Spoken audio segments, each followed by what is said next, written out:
महाशिवरात्रि तो हर वर्ष आती है, लेकिन यह शिवरात्रि सुखों की रात्रि किस प्रकार है, इस रहस्य को हम इस महाशिवरात्रि के पावन पर्व पर जानेंगे। सबसे पहले हम जानते हैं कि महाशिवरात्रि पर्व के पीछे आध्यात्मिक रहस्य क्या है।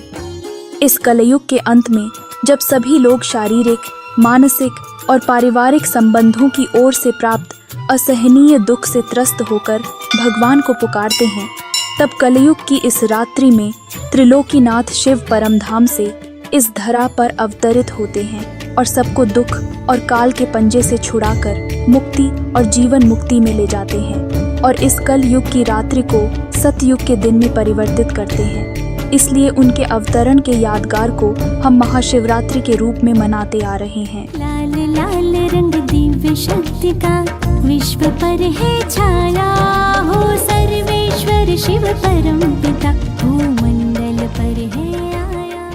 अब सर्वोच्च शिक्षक और परम सद्गुरु शिव के विभिन्न नाम और उनके दिव्य कर्तव्यों को देखते हैं। शिव के लिए कहते हैं, सत्यम शिवम सुंदरम। शिव सदा सत्य है, वह अपरिवर्तनशील अजन्मा है, कभी गर्भ से जन्म नहीं लेता। बाकी प्रकृति सहित सभी आत्माएं सतो रजो तमो से गुजरती है। शिव को सदाशिव भी कहते हैं, अर्थात वह सदा कल्याणकारी और न्यायकारी है और सदैव पवित्रता, सुख, शांति और आनंद का सागर है। आत्माओं की तरह न कभी पतित बनता है, न कभी दूषित होता है, सदैव ज्योति स्वरूप निराकार है, इसलिए सदैव सुंदर है। जब वे सृष्टि पर आते हैं तो इस विषय सागर में गोते खा रहे आत्माओं को जन्म मरण के चक्कर से छुड़ाकर वापस घर ब्रह्मलोक ले जाते हैं। इसलिए शिव को कालों के काल महाकाल भी कहते हैं। वे सबको ऐसी ज्ञान योग की अमूल्य औषधि देते हैं जिससे मनुष्य 21 पीढ़ी के लिए निरोगी बन जाता है। पतित से पावन, कौड़ी तुल्य से हीरे तुल्य, नर से नारायण बन जाता है।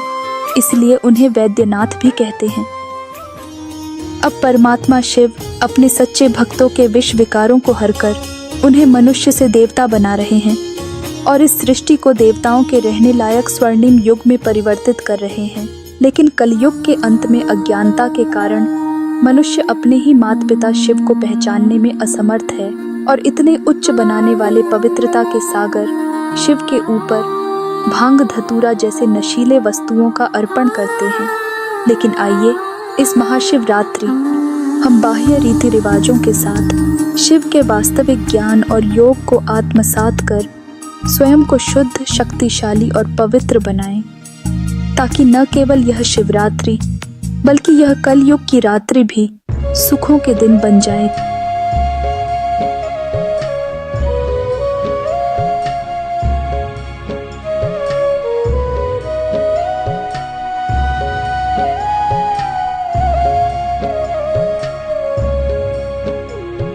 शिव बाबा को याद कर, जी भर उसको प्यार कर, सांसों को